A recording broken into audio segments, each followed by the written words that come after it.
بتحلم تسافر وتشوف العالم كله بس الميزانية مش سامحة، وكل ما تبص في حسابك أو تشوف جيبك تلاقي الماديات مش أحسن حاجة. النهاردة جاي أقول لك 4 طرق شرعية 100% ومجربة من آلاف الناس عشان تقدر تسافر وتشوف العالم كله وتدفع أقل تكلفة أو تكاد تكون التكلفة معدومة أساسا. وده مش كلام نظري، ده كلام واقعي وهناخده خطوة خطوة، وهحط لك كل اللينكات وكل المواقع الرسمية اللي تقدر تدخل من خلالها وتعمل الخطوات دي، وهتطلع من الفيديو ده بالظبط عارف انت هتعمل ايه بكره. بس قبل ما ندخل على الطرق دي خليني اقول لك الاول انت ليه محتاج تسافر. لو كل يوم بتصحى من النوم وتبص لنفسك وتقول هو انا هفضل كده، يعني هو ده المستقبل، يبقى انت محتاج تسافر. او يمكن حاسس ان الدنيا قفلت في وشك، يبقى محتاج برضه تسافر. او يمكن لانك حاسس انك عاوز فرصة جديدة، عاوز تبدأ من الاول. مش لازم تكون في بلد غنية، ولكن انت محتاج تبدأ من الأول بس في مكان مختلف. محتاج تسافر لو حاسس إنك اتعودت على الروتين ومحتاج تكسر الدايرة دي، ومحتاج تسافر لو نفسك تتعلم حاجة جديدة، لو نفسك تشتغل شغل يحسسك إنك فعلا بتعمل فرق. السفر مش هروب من الواقع، بالعكس السفر أوقات بيكون هو الوسيلة الوحيدة والأنسب إنك تخلق واقع جديد لنفسك تبتدي فيه من الأول. فلو الكلام ده لمس فيك حاجة وحاسس إن فيك حاجة من الحاجات اللي اتكلمنا عليها، يبقى الفيديو ده ليك، وركز معايا في ال4 خطوات الجايين لأنهم مهمين أوي، وإن شاء الله هيكون واحدة منهم المفتاح اللي تغيّر لك حياتك للأحسن. أول طريقة عندنا وهي التطوع. في منظمات وفي مواقع إلكترونية كتير رسمية ومن دول كتير في العالم، في أوروبا، كندا، أمريكا، أستراليا، في كل دول العالم بتوفّر إقامة وأكل وشرب وتنقلات داخلية مقابل مساعدات أنت بتقدمها ليهم في شغلهم، زي في الزراعة أو في محو الأمية أو في رعاية طفل أو غيره، وده بيكون مش بمقابل مادي، ولكن هم بيوفّروا لك كل الحاجات اللي أنت محتاجها. بس إحنا إيه الهدف من السفر؟ إحنا الهدف إن إحنا بس عاوزين نسافر الأول، يعني مش طالبين دلوقتي أي ماديات أو أي مقابل. فدي أول خطوة معانا، إن إحنا ممكن ندخل على المواقع التطوعية ونعمل فيها بروفايل محترم، تحط صورتك وتحط خبراتك وتحط إيه اللي بتعرف تعمله، وتبتدي تدوّر في كل الفرص المتاحة للشغل التطوعي.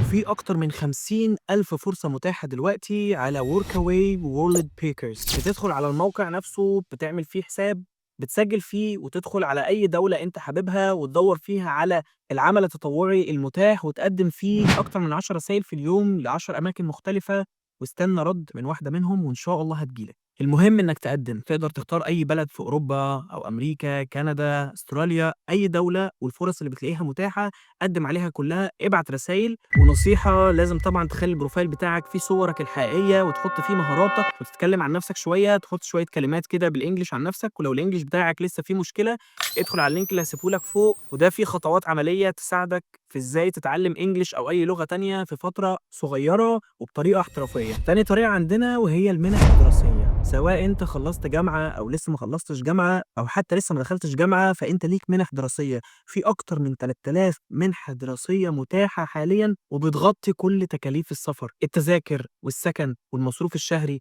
وكل حاجة حرفيًا. في أمثلة كتير على ده زي DAAD الألماني وTchevening في بريطانيا وإراسموس موندوس المنحة الأوروبية. كل واحدة من دول بتدّي 900€، 1500 استرليني، 1000€، وده بيكون شهريًا. غير طبعًا إنهم بيوفّروا لك السكن والأكل والشرب وكل حاجة.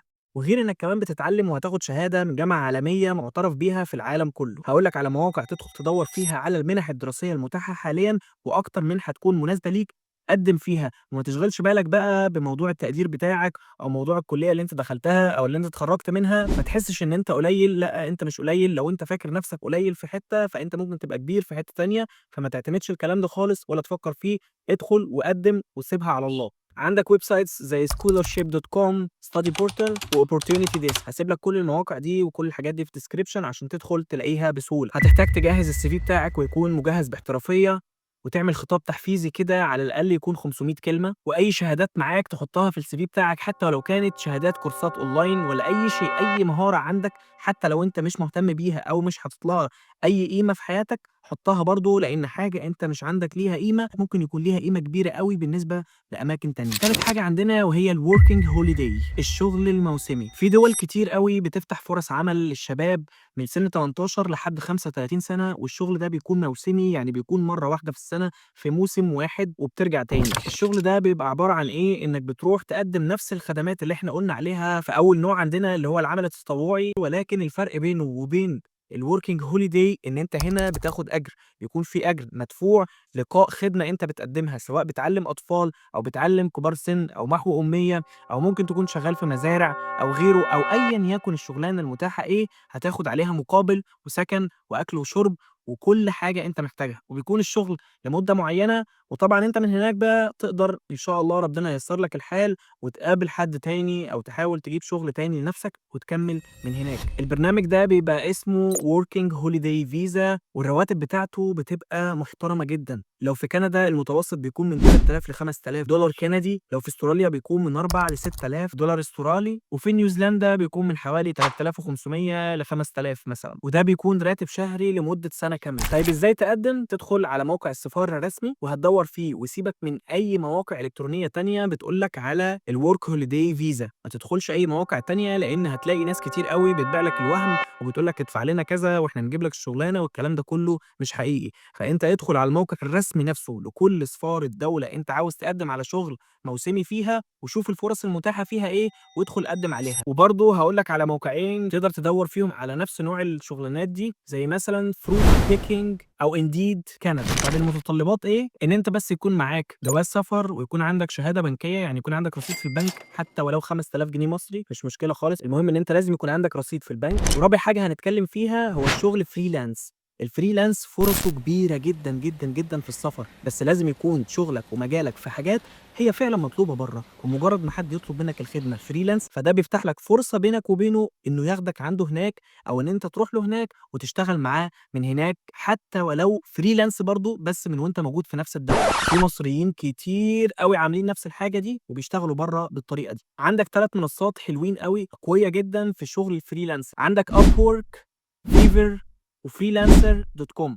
وهاقول لك إيه الوظايف اللي مطلوبة freelance عشان تركّز عليها، وحتى لو مش عندك أي خبرة فيها ابتدي من دلوقتي اتعلمها وده هيفيدك قريب أوي. أول حاجة الترجمة من إنجليزي لعربي ومن عربي لإنجليزي، المهارة دي مهمة جدًا ومطلوبة جدًا في دول كتير، والأجر بتاعها بيبقى من 15 ل30 دولار في الساعة الواحدة. تاني حاجة كتابة المحتوى، الناس اللي بتعمل فيديوهات وكده بيكونوا عاوزين حد يكتب لهم المحتوى بتاعهم، ودي وظيفة الراتب بتاعها من 10 ل25 دولار في الساعة الواحدة. تالت حاجة تصميمات على برنامج زي كانفا، ناس كتير أوي بتبقى عاوزة حد يعمل لها التصميمات والصور بتاعتها عشان يعرضوها في محلاتهم أو أيًا يكن شغلهم. دي من أقوى الحاجات اللي ممكن تشتغلها في الfreelance وبيكون الأجر بتاعها من 20 ل50 دولار في الساعة الواحدة. وبعد كده عندك إدارة السوشيال ميديا، إنك تمسك لحد بيدجاته أو تمسك لحد السوشيال ميديا بتاعته إدارة، ودي بتكون من 300 ل800 دولار في الشهر. والموضوع ده مش محتاج منك أي مجهود، أنت تقدر تعمله في 30 يوم بس 30 يوم بالتزام واستمرارية، وهتقدر تحقق كل ده. إزاي؟ هنقسم ال30 يوم بتاعتنا ل3، أول 10 أيام هتدخل على اليوتيوب وهتكتب تعلم مهارات مجانية، وهتلاقي ملايين الفيديوهات اللي تقدر تتعلم من خلالها أي مهارة من المهارات اللي أنا قُلت لك عليهم. وتاني 10 أيام هتدخل تتعلم فيهم إزاي تعمل بروفايل احترافي يعكس مهاراتك ويجذب أي عميل ليك. وتالت 10 أيام إنك تبتدي تقدم على كل الشغلانات اللي موجودة قدامك وتبتدي تبعت رسايل لكل الclients يوميًا، على الأقل 10 يوميًا، وفي خلال شهر بعد ما تطبّق كل ده أضمن لك إنك إن شاء الله تلاقي حتى ولو بصيص صغير من الأمل. من الآخر كده عاوز أقول لك إن السفر مش بس فلوس، السفر قرار ثم خطوة.